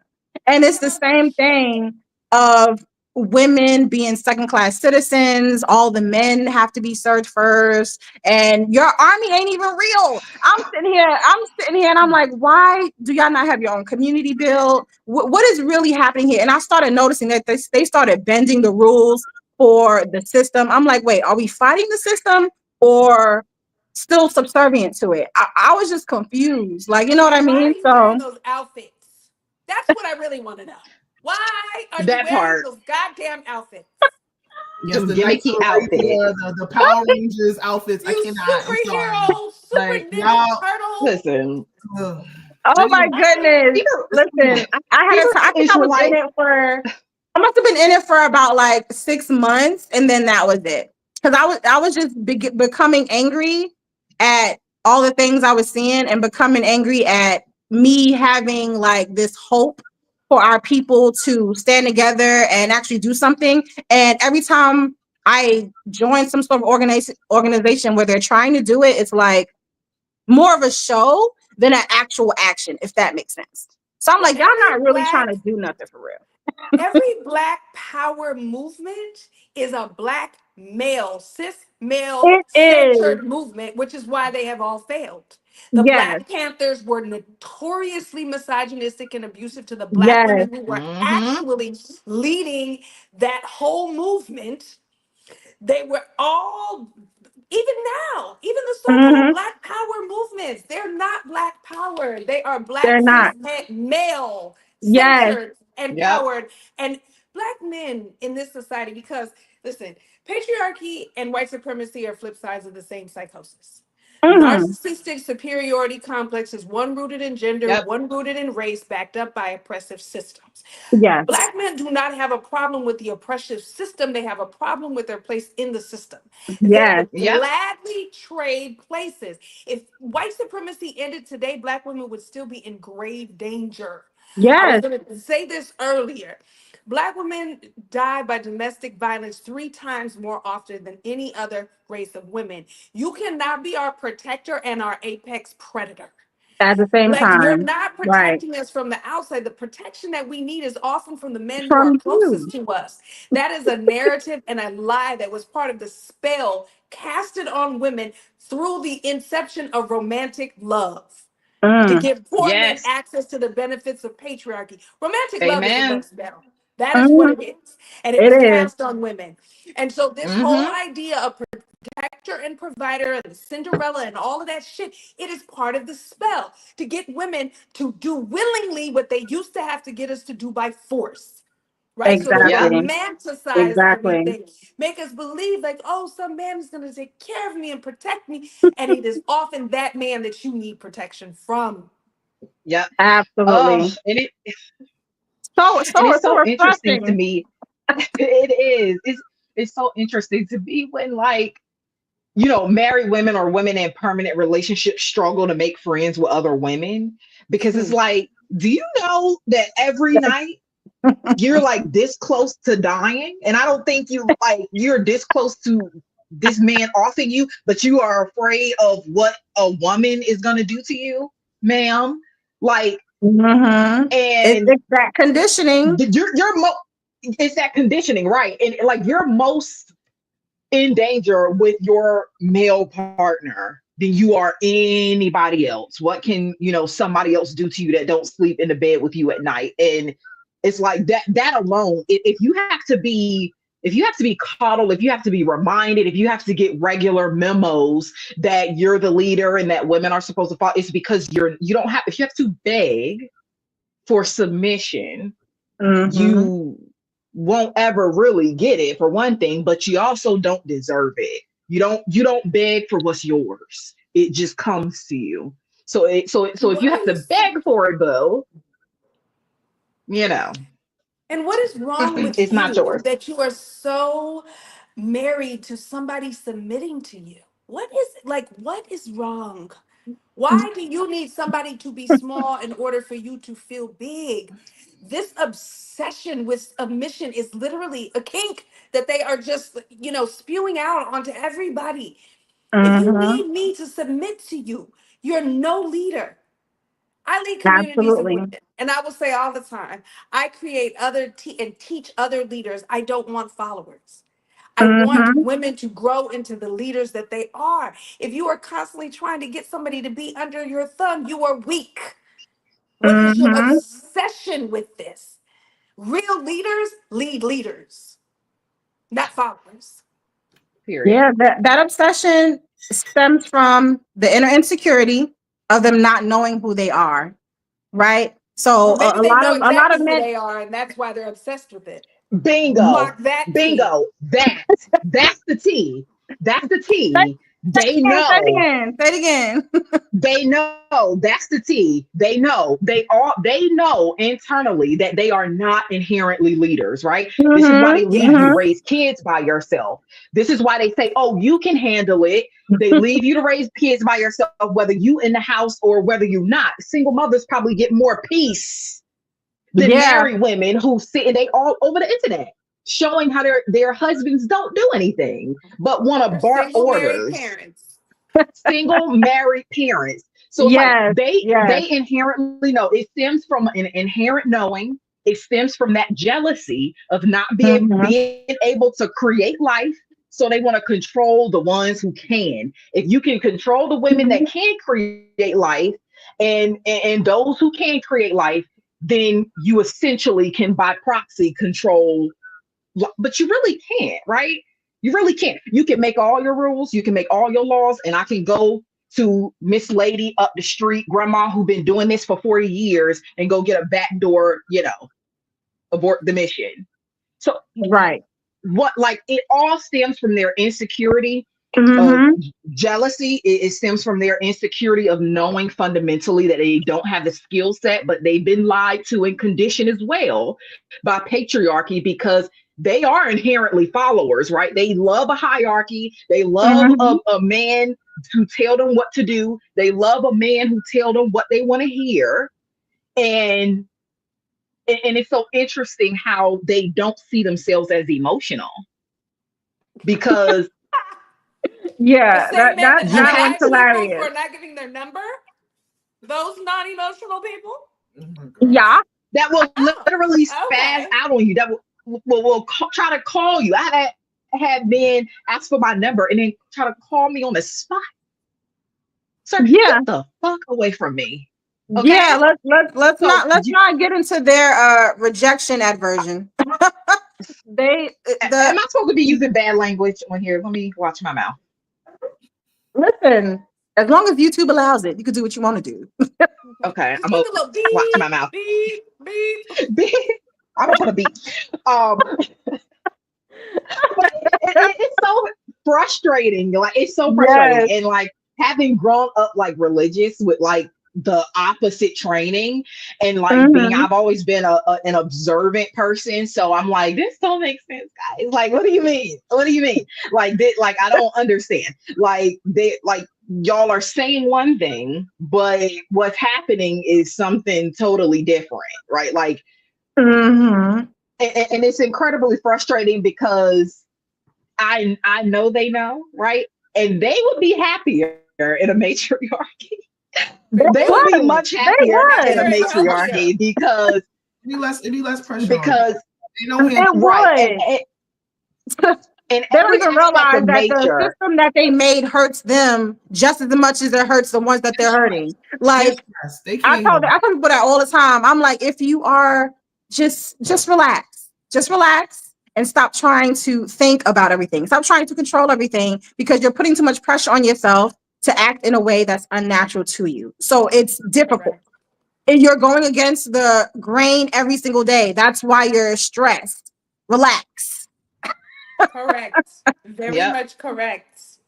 Yes. But I have a question for you guys. And my question is this now, right? The people that our community exalt to leadership positions is usually male, right? Mr. Farrakhan, you know what I mean? Just everybody, okay? I don't want to go through the names, but yes, everybody. How do we handle that situation to where, how do we get people to tap into their discernment to be able to not place men in leadership positions and place all of their hope and faith into these men and put them on a pedestal of savior? Because I think our people have this complex where they look and seek for someone to come and save them out of their situation. Jesus. I know Hallelujah. that's probably like a loaded question, but yeah. No. So here's my answer to this. The first thing is that you lead by example. You do the thing. You Mm-hmm. do the thing. And you be in community with women that are doing the thing. You do things like this. You teach, you talk. The last thing you do is not worry about who gets it and who doesn't. You leave them to themselves. You Mm-hmm. cannot save everybody, and everybody isn't meant to be saved. You know what's more dangerous than a man? A pick me woman in a group of women. Mm. They will literally Mm-hmm. destroy everyone in it and put everyone in grave danger. So I don't even bother trying to convince pick-me's, right? Mm. I Yeah. try to speak a lot to younger girls, like the 20 girls, Mhm. because they're real open right now. Like they're like, oh hell no, right? Yes. And also older women, the baby boomers, I just be feeling like a lot of y'all are just Mm, I it's think too that generation much. is good. I think that's the Shahrazad Ali generation. Yes, Uh, ma'am. yeah, Yes, yeah, ma'am. I just yeah. feel I'm them, good on Mm. that right? one. But you just teach. You just teach and you talk and you have these conversations, and who it is meant for, it shall be for. Pick me's and the women. Now, pick me are not the only male centered women, right? You Mm-hmm. have pick me's, you have daddy's girls, you have the wives club, you have women who are male centered based on different things, right? Mm-hmm. And many of them, when they and also boy moms, because when you have an Oh identity that yeah. has a very close proximity to a man, it is extremely difficult to Mm-hmm. unpack this shit because you instantly go into protective mode. I have to protect my son, acknowledging that Mm-hmm. men behave in this way, that I now have to acknowledge that I have a son that I have to somehow keep from turning into this. And y'all are Mm-hmm. attacking mine, right? Yeah. So essentially, I just feel like leave them because the patriarchy will teach them one way or another. You cannot Yep. save them. You have to Yep. teach and gather the women. There's a mass awakening of women. You put the Mm-hmm. information out there like you're doing this, and those who want it will come and get it. Mm-hmm. That's it. That's all you Yep. can do. The Umars, the doctors of the world, and all of this that just rebrands patriarchy, and it's Mm-hmm. all the same shit. And if the women who don't see that don't want to see that, they are, willingly ignorant. Yes. Mm-hmm. That's it. You gather with women who get it, and you move forward, and you create matriarchies, and you create covens, and you create safe space for women, and you Yep. get with your homegirls, and you pool your money, and you invest, and you create businesses, and you buy land, and you do all the things that they told you could only do through romantic love or partnership in that way. You partner Mm-hmm. with your sisters, you come together, and you build community with other women. That's what I've been saying for years. That's what I'm doing, literally in real goddamn Yes. life. In real life. Yeah. Yes. I love that. Thank you. Thank you so much. That's one of I the things that I'm just doing. Like, every day trying to unite the women who are of like mind. Like, okay, we got things to do because I know we ain't sitting here waiting on some man to save the world. Like, I hope not. No, I mean, I have a lot of women friends, some younger, some older. I've always been someone who prided myself on having community with women because you don't have to live every experience, right? That is the beauty of sisterhood, is that Mm-hmm. experience becomes your experience, and that collective knowledge, everybody benefits from that. I don't need to go through the same things and experience the same betrayals and the same heartbreak. Like I don't have yep. to, and all of those things don't have to directly happen to me, right? And I feel like Mm-hmm.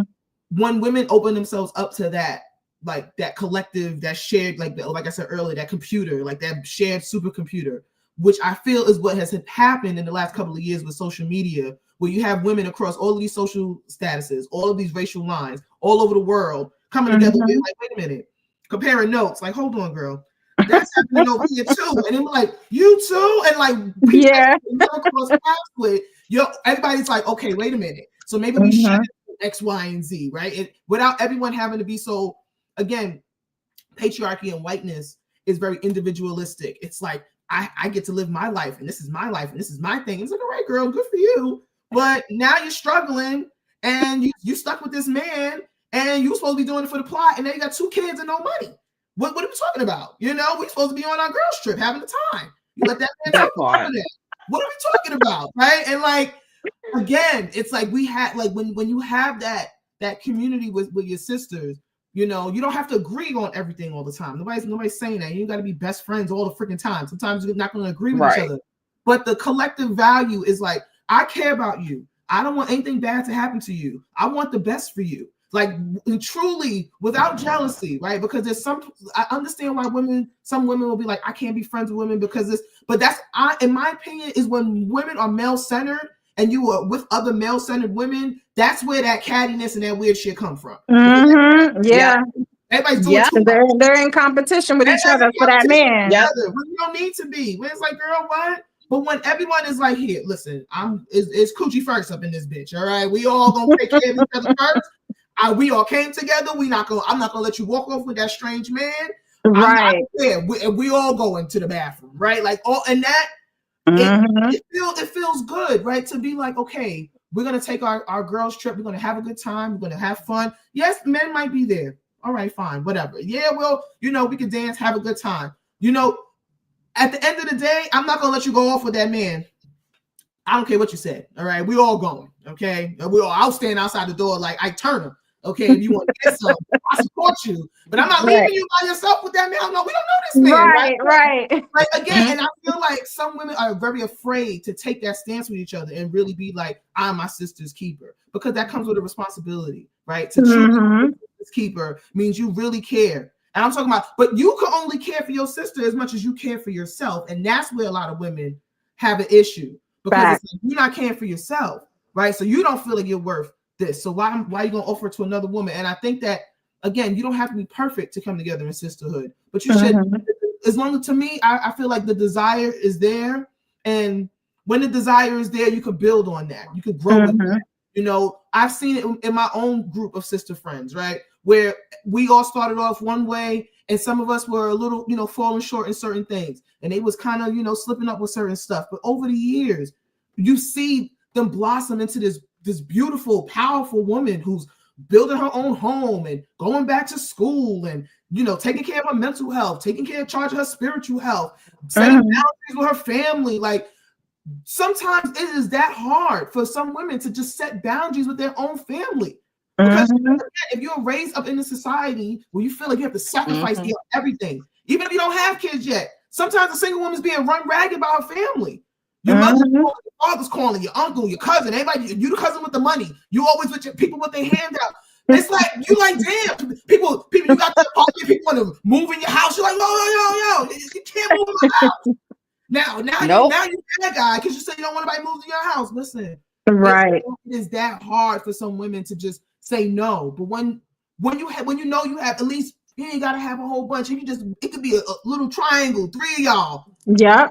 And y'all can hold each other up, and it's so incredible the things that can happen now. And then the men that you do allow in, now it's like, okay, yeah, you like him. It just happened with one of our own sister friends. Listen, she was seeing some guy, and he did something, but me and the other one was like, like, girl, I kind of got the ick a little bit. She was like, oh, me too. I felt it, but I didn't want to say it. Like, oh, okay, listen. And she told him, she's like, listen, the committee, the council has spoken, and you're gonna get voted off the island. I'm sorry. Right, exactly. Oh wow. Like, but he was like, what?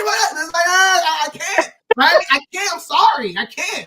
But again, that helps, that keeps women safe, right? If a man, if and listen, every woman does not want to live on an island in the swamp, right? Like I have these visions sometimes of myself living in a swamp, you know, with some plants and a German Shepherd and a shotgun and just living my life, right? Like, don't come over here.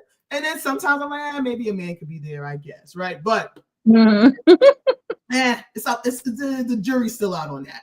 But the women that do want to have children, that do want family, this is when we talk about the village, right? Everybody's talking, oh, the village is not there. You are part of the village too. You have to be a good village member. You can't be expecting all of this, all of this labor and all of this emotional support, and you're not willing to provide that. And I feel like what happens to a lot of women, again, that male-centeredness, they're using you. You can't. Your friends are not a placeholder for a man. Okay? Your friends are not a placeholder for a man. Your friends are supposed to be there regardless, whether that man is there or not. Now, when you get a man and you want to toss your friends out the window, now you the problem. Okay, because when that man decides to wash in the dryer and you ain't got nobody to call, okay, that you did that. Okay, don't call me. Don't call me. All right, exactly. When you got postpartum, don't call me all night, and that man ain't helping you, you're gonna want your friends there, okay, to walk there and take care of babies and put a pot on for you and change the sheets, you know, and be the village that you need. But you have to be the village member. So, like what Voodoo Bae said, it all starts with self. How do you want to show up in the community as a woman, right? Regardless of who's there. And again, the man comes along, that's great. He should already know, babes, I got a whole lot of stuff going on. You gonna fit in with the program or not? Because whether you here or not, I'm still a productive member of my community. I'm still a pillar of my family. I still have my faith. I still have my religious obligations. I still have my things that I need to do. And this is not about those things replacing a man. This is about, this is my life. If a man comes in, good for him. You benefiting from all of this. It will behoove you to help me do some shit. All right, then take some of this shit off my plate. Then I'll have more time. But in the meantime, I'm gonna need you to put them candles and the flowers and go get the rum and get the cigars. And then actually, there's some food that you need. Like, I'm gonna have some work for you to do. You know, there's gonna be some stuff for you to do. So you should be happy. Show up ready to work, and then let's, you know, many hands make light work, and we're gonna get it done. And then you can have me a couple of hours later. But this work is gonna get done whether you're here or not. And I think that as women have our work, right? We have our work. And the community, you know, the community is only as good as we are. If we're not taking care of ourselves, if we're letting our shit go by the wayside, if we're abandoning our friends and our plans with our friends, if we're not answering the phone, if we're not just taking time to just dilly-dally and shoot the shit and be like, hey girl, what you doing? Like, nothing, I'm just cooking, me too. And just on FaceTime. Ain't nobody even talking. You know, sometimes that's some of the best times to just have time with each other. I just love that time. Sometimes I'm washing dishes. It's true sisterhood. Like, you know, it doesn't have to be, you know, time. Right. And it's like, again, you cannot throw all of that out the window. A man comes along and now you just want to throw all that out the window. That's crazy. That's crazy. And I think it is good to talk to the young. That's why I love talking to younger women. Even if they have a boyfriend, listen, your boyfriend ain't your end all be all. Have your own life. Okay. Do right. Yep. And don't have no babies. Some of the older women, it can't be saved, but some of the older women are coming around, you know, like I'm noticing certain trends, even with my mom and my aunt. So I'm like, they're surprising me. My mother said something the other day. She was like, you know, nobody can make you happy. You got to make yourself happy first. I was like, oh, look at you coming around. Look at you. Wow. Oh. Yeah, it's so crazy because I feel like that's one of the things that really hold a lot of us back. Like, we could be coming into our own, like, you know, just coming out of codependency of men and coming out into the world and be able to take care of ourselves. I think that part is easy, but I think the hard part is being able to identify who we are outside of the image of a man, like in general. Like, you know what I mean? Because we have been so socialized to think that being a wife and being a mother is just what a woman is, right? Like having space in the community, being a healer, being, you know, a mother to the children in the community is not like, you know what I'm saying? So I feel like holding boundaries is such a big thing. Being able to look at a man and say, well, this is the role that you play in my life. If you're going to come into my life, you're coming in to add value. You're not going to come in and think that I'm supposed to drop everything that makes me me to become a mold or a puppet of yours. That's just not how that works. So I think once we get out of that habit, we can make a lot of headway. This is why I tell women, you know what, just stop dating for a moment. Just don't even date until you understand who you are, until you solidify and establish yourself. Like, you know what I mean? You know, get, like you said, the mental health, spiritual health, like figure out who you are so that when a man does come, you have that strength to be like, I'm not going to change, you know, who I have built, all the work I've done to become, you know, self-assured, to become the best version of me. I'm not going to like let that go just for you.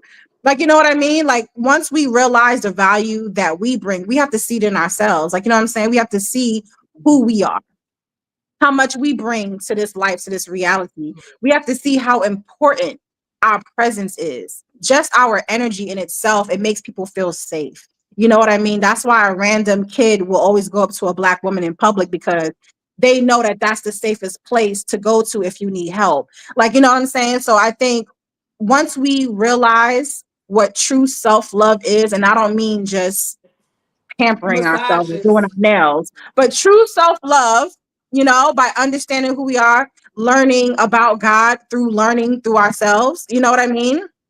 I think we will be an unstoppable force. And I'm so glad with, you know, just how much we've come so far. You know, you guys brought up so many great points in this live today. And I'm just like, I feel so blessed and honored to be surrounded by this kind of energy, because it's crazy. Like, you know what I'm saying? It's crazy.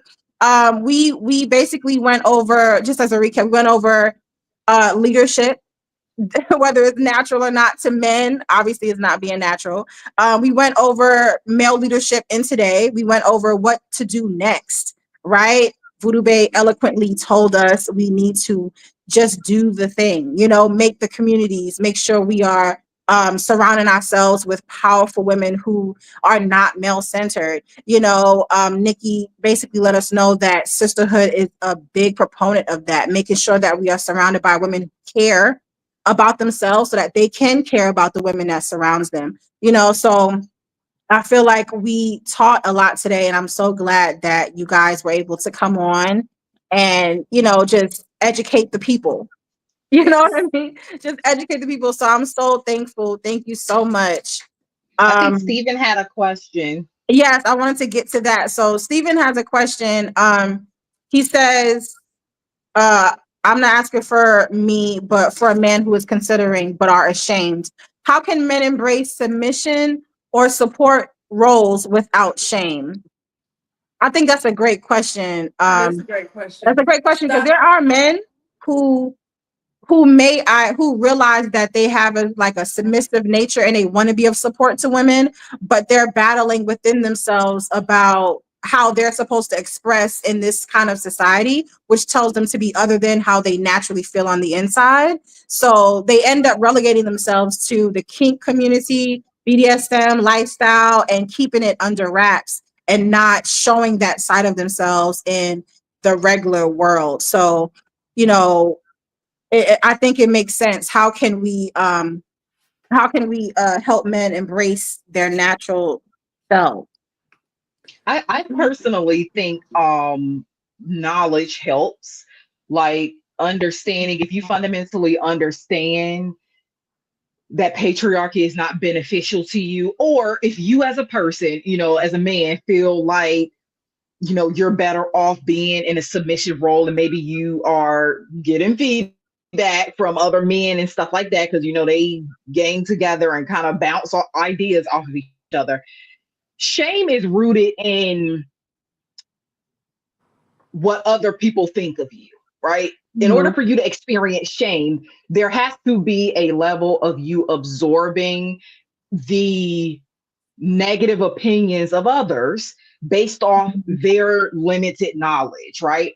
Yeah. So shame is essentially a negative emotion associated with maybe tribal shame, for an example. So for men, that would be how other men read you, how other men feel you, other men thinking or calling you a beta male, right? If you know you're in a position that you're most happy and you're most content while these other groups of men are begging and pleading and snotting with mics and begging women to do things that they can't find a woman to do, which is why they're online crying about it, then learn to, be so comfortable in that the opinions of those people don't matter. They want what you have.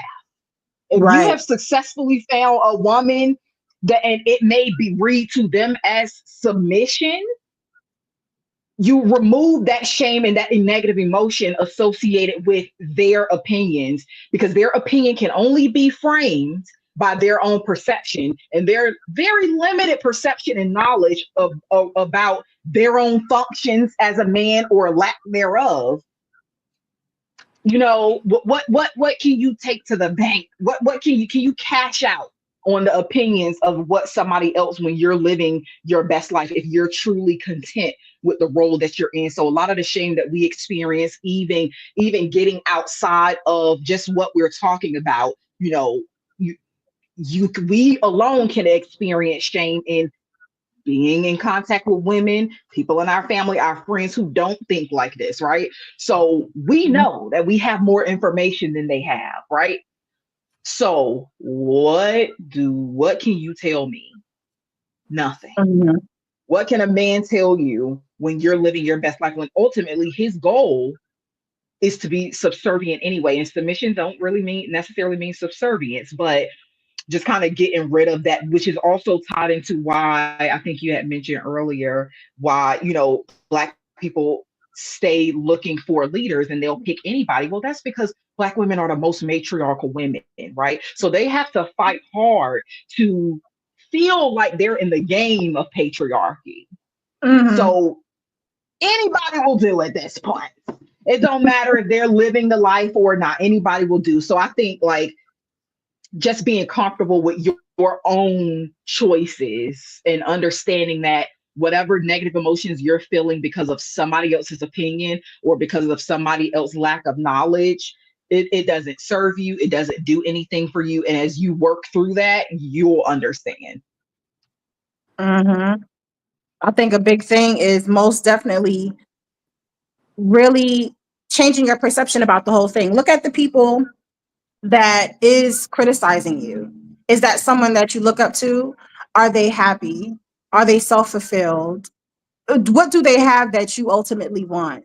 And if all of that is nothing, no, I don't want to be like them, I don't respect them, then their opinion shouldn't matter either. Like, you know what I mean? Like, you have to realize that these particular people, like you said, they have a limited understanding, a limited perception, and they are just following the person before them, if that makes sense. So they are just mad that you have escaped the matrix of following the order of, gaining the approval of the man above you. Like, you've escaped.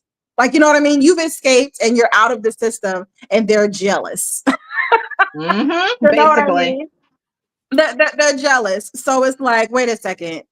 That's why a lot of times men, they speak about Russell Wilson with Sierra, and that man ain't do nothing but love a woman and then have kids with her. Like, you know what I'm saying? But he is the patriarchy's anti, like, they don't like him.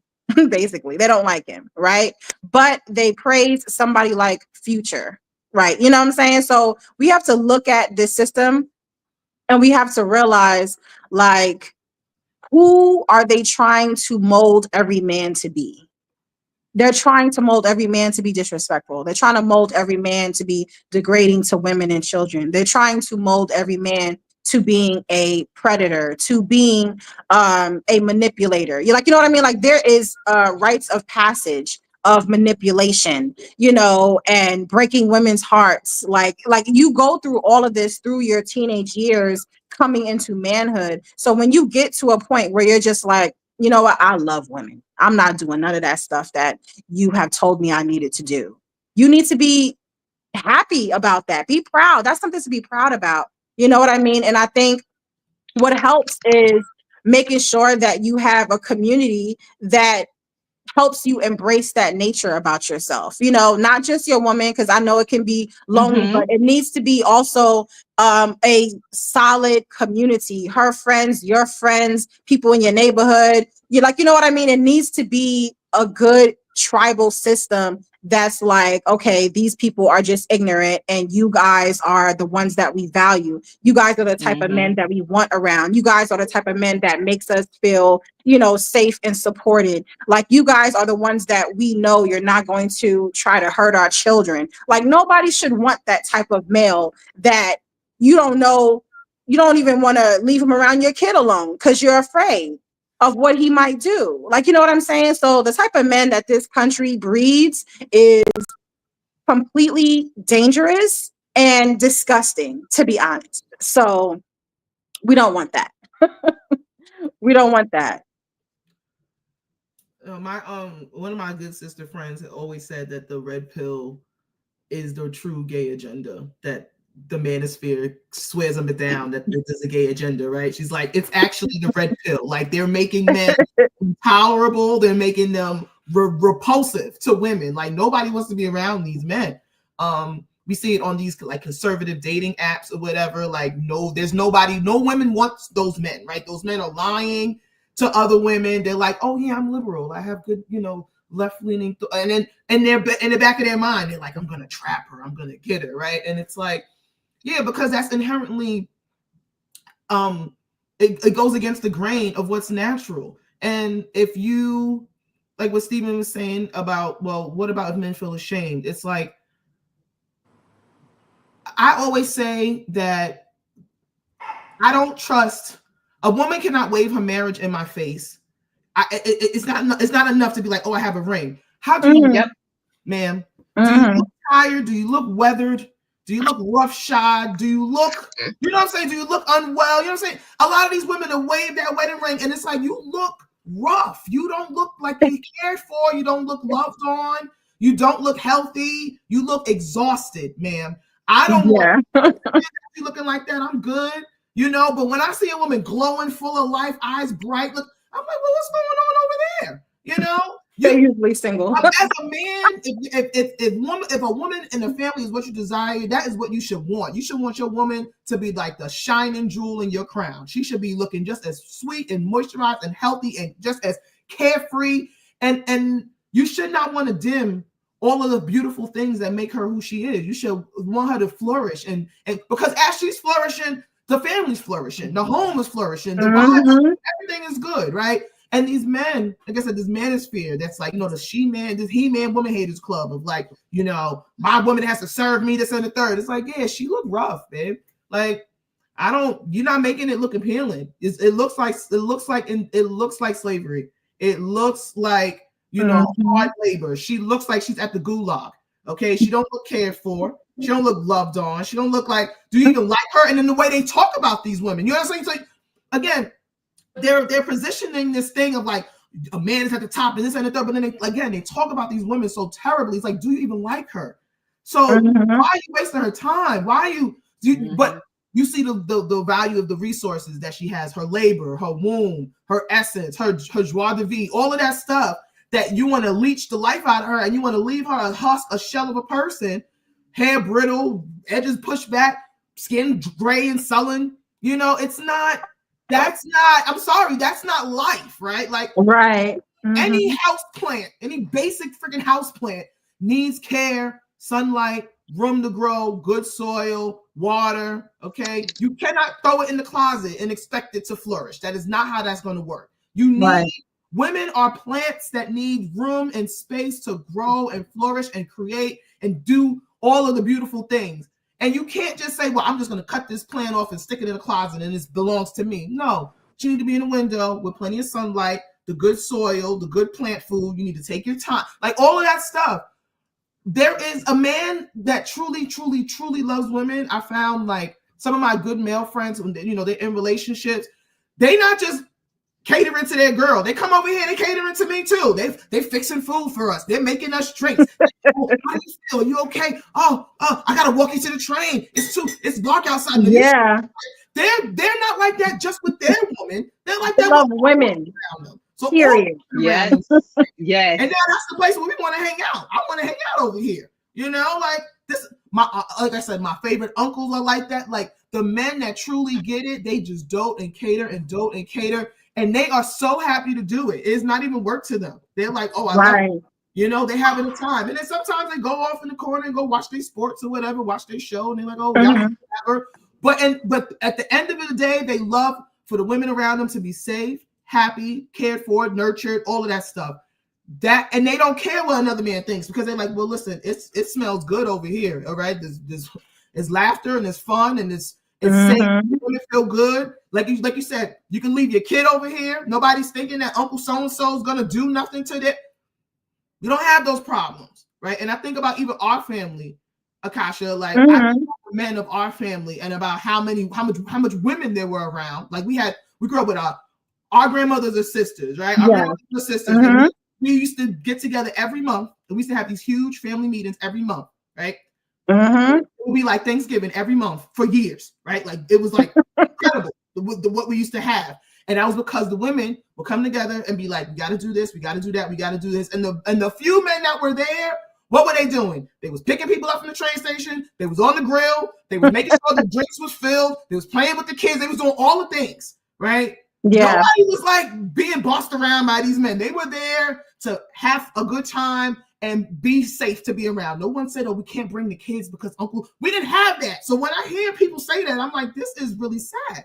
You know, the men that truly get it are always going to be in service to their family and to their community, and it is not going to feel like a chore to them. If you're doing things for the approval of other men, that's called homosociality, okay? And it's a very slippery slope to leave you to be a man that's by yourself, all right? You want to sit here and seek the approval of some mystical man in the sky, or some big homie on the block or whatever, and then you go home and your bed is cold and your house is lonely and you're miserable, okay? Like Akasha said, if that man don't have anything that you want, you should really think twice about listening to him or even taking his opinion. Who cares about his opinion? Okay, he's going home eating Vienna sausages out the can with his 200 thread count sheets. Who the hell cares? Like, please, this man is miserable. He don't know what good living and good life is. Okay, but if you're man who's, I'm telling you, it's always the women. I could tell who's loved on. I said, I don't care about your ring, ma'am. I don't care about your ring. I want to look you in your eye. All right, I'm looking at your edges. Okay. I'm looking at your toes. I'm looking. I'm judging. I'm sorry. I'm like, you want to talk about, oh, I get up and fix my man's dead and lay him in. Them feet look crusty. Just saying. Maybe you should take the pumice stone instead of the Dutch pot. I'm just saying. You are so stupid. I'm just saying. You know? Oh my gosh. We got on here. Them damn sheets. Listen. I'm very picky about my sheets. I don't like it. I don't like it. Oh my goodness. Oh my, I always tell people this, like the mark of a matriarchal man, it's so easy to see them because we have them in our family. And I always be like, well, my uncle's been in marriages for years. Okay. And they're happy. They take care of kids. They work. They clean house. They help. Like, you know what I'm saying? Like it's that bravado, that macho-ness of them trying to, impress other men is just not there. And when it's not there, when you're not worried about other men's opinions of you, that is, you're self-assured. You're confident in who you are. And I think that gives you solace. Like, you know what I mean? So I think in general, we just have to create that community space, that environment for people to be like, be themselves. Like, you know what I mean? To be yourself and not have to worry about, the incels who can't get anything. Yeah, but I also think that because patriarchy is also so aggressive, right? It's not very free flowing. People assume that a matriarchal man is what a woman is, or it's the opposite of what we've been conditioned to believe a patriarchal man is. So people assume that a matriarchal man raise the kids and do all the dishes, do what they think women are supposed to do. That's not necessarily true. Right. Yeah, it's not necessarily true. Because patriarchy and just the masculine in general is so rigid, they can't like process and fathom other alternate ways of living and existing. That's not femininity, wearing pink dresses and being quiet and cooking and cleaning, and masculinity is destroying everything and going to work and bringing a paycheck. There is so gray area. Everything but that exists outside of that. And because patriarchy is so rigid, and that's where the shame start creeping back in because you think Mhm. it's only these two options when it's everything that can possibly exist that you can think of exists Very, very outside black of and these two white. options. Yeah, very, very, very black and white way of thinking. 512 Southern Belle said, I grew up like this. My granddad was quiet strength. He didn't care who tried to call him weak. He had everything he needed. And I think these are, the type of things that we need to really just focus on. Like, I'm glad you had that example for you to even be able to see it and recognize it, you know? Mhm. Yeah. People tend to Voodoo Bae, think darling, that, did you have any final word for us before we go? yeah, people tend to think that a matriarchy is the equal opposite of patriarchy, which it is Mhm. absolutely not. It functions completely differently. Um, and if you don't have a blueprint, I want to give you guys in the chat some resources. So there's some Mhm. books that I consider to be the big three that I think everybody needs to read, right? Gives you a fundamental foundation, Oh, let me get my helps you book. unpack a lot. So I'm going to leave y'all with some books. So the first one is called When God Was a Woman. Yes, definitely have that one. Yeah. The second one is The Great Cosmic Mother. I have that one too. And the third one is The Sibyls.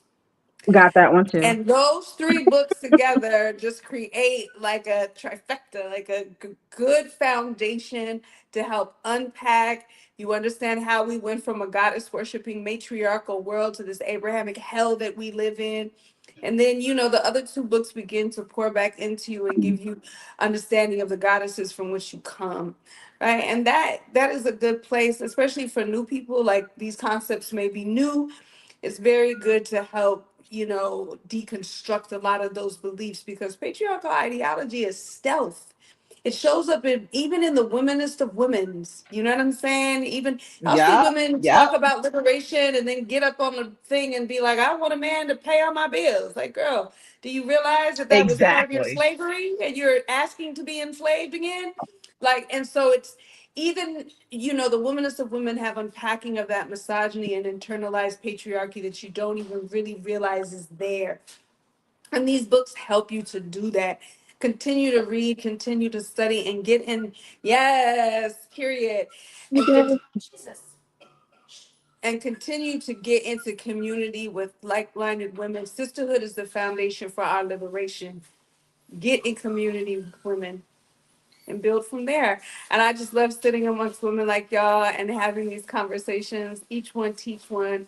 And at the end of the day, we Black women will be the thing that saves and changes the world. What Yes, happened? What is going on? yes, Sorry, my puppy is having a absolutely. moment. All right, I'm going on mute. Thank you so much. Thank you so much. I truly appreciate it. And I think that was actually a great note to drop the mic on. Black women will save the world. Yes, I love that. And I'm a big proponent of education, learning. So these are the books that, we actually feature in the classes. So if you aren't already aware, I host classes every Friday. I post them here on my YouTube between 9 and 10 in the morning. But yeah, if you guys have classes and services, please let the audience know so that we can attend your services. Well, y'all know well, maybe I don't know, but I have, I have my Patreon and my Discord where I teach and share over there. Of course, I do my TikToks. I do classes from time to time. When I do classes, I post on there, Mm-hmm. on my TikTok and on my Instagram, and you know what I'm saying.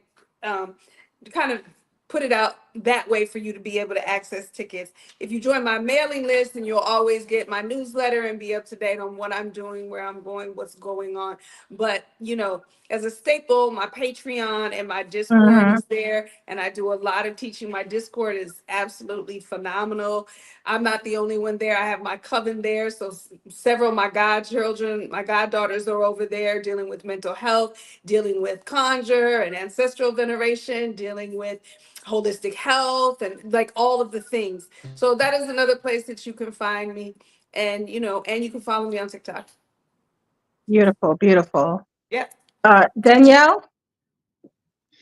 So what did we get? Danielle Virgo on all platforms, TikTok, YouTube, Instagram, and I also Mhm. have my paid membership for Patreon. So my Patreon is Mhm. also patreon.com/Daniela Virgo, and it's Bring me wherever called you're The going. Goddess Journey. And Mhm. I focus on um the shadow work, the shadow goddess side. So the more darker feminine energy. So that's a bit more There's of what more I chicken. focus on. Just because I feel There's more like chicken. a lot of people heavily lean on like light femininity and that kind of thing. So I think the shadow work is weird. So that's what I do. Beautiful, beautiful, beautiful. I have a Substack now, Soul Things. Mhm. I'll put it in the chat. And I also have the podcast How to Be Magical on all platforms, on Spotify, Apple, on YouTube. Well, I just talk about different aspects of African spirituality, just from a bunch of different perspectives. So I have some episodes where it's just me, and then I have some interviews where I interview different practitioners from different walks of faith within the diaspora. So I have actually my next round of interviews. I'm doing them in April, and they're going to be released throughout April and May, like throughout the rest of the spring. With I got about 7 people on the docket. So right now I have my writing on Substack. So I just do just personal pieces about my spiritual journey and about different aspects of my spiritual journey. And yeah, the Substack is I have like you can subscribe to the Substack like as a paid Mhm. subscriber, but it's free. Like in the room or A lot of something. free information there. Thanks. And the podcast has been like I think I got about 45 episodes of the podcast right now. You're gonna go what? Go How get to first. and everything. And I'll put that in the I'm chat. almost done. But yeah, it's I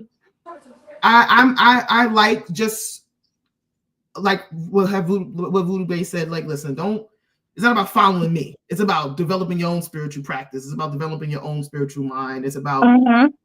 realizing that we already came with some ancestral knowledge and like unpacking. So my last Mhm. episode on the podcast is about deconstructing femininity, like unpacking femininity, like what is Mhm. feminine within this patriarchal structure. So it actually ties into this whole episode. And I've also been writing a piece on my Substack about the different spiritual commissions and spiritual courts. So I've been working through the different commissions. So like the Congos, the Madamas, the Gitanos, like the Gypsies. So I've just been talking about how those archetypes can help us identify things within ourselves and how we show up in the world, because this world just wants us to show up as one thing and be in a box. But when you are a spiritualist and you're dealing with the breadth of spirituality and the type of spirituality that we deal with, that's more nature based and dealing in ancestral veneration, as you're working with those spirits and ancestors and that nature, you're learning about yourself and you're responding differently in the world, and the world's responding differently to you. So it is it has been interesting to just realize that I'm not, we're not alone in a lot of these things that we think. Mhm. And it is nice to be able to come together and have these conversations and help hold each other up, because this world, as Black women, is trying to, the world is telling us, oh, you're all the way down here, but we already know that's not even, that's what they're telling us. That's the narrative being pushed out. But we know the actual truth is that we're literally operating on a level that other people are so far behind. They're playing catch up to us. So part of our journey is like recognizing that and being like, I have a lot of things at my disposal, and I can use all of these things to my advantage. I don't have to just be one thing. I get to be all of the things. So How to Be Magical. That's why I hold it How to Be Magical. And Soul Things Botanica is soulthingsbotanica.com, soulthings.substack.com. And yeah, that's where I'm at. I definitely want to come in and listen to your Substack. I definitely want to hear you make those connections. No, for real, between the Congo and the Gypsies and all of that. Like, I would love to come. I'm gonna come. Okay, please come. Yeah. Okay. Yes. Everybody in the room, make sure you are supporting these beautiful women as they continue to help and serve humanity, because that's what we're doing. As we tend to, you know, unpack and deconstruct a lot of this stuff within ourselves, we also heal everyone around us. So I want to make sure everybody is supporting. But definitely today was beautiful, and I'm so glad you guys were able to come out. Yes, I can't wait to have this again next week. Next week, we will also be deconstructing something else. Okay. And solving another community problem. So thank you all so much. Much love and blessings Thank to everyone you. here. Thank you. Thank you. Yes, yes, yes. Good night, everyone. Good Good night. night.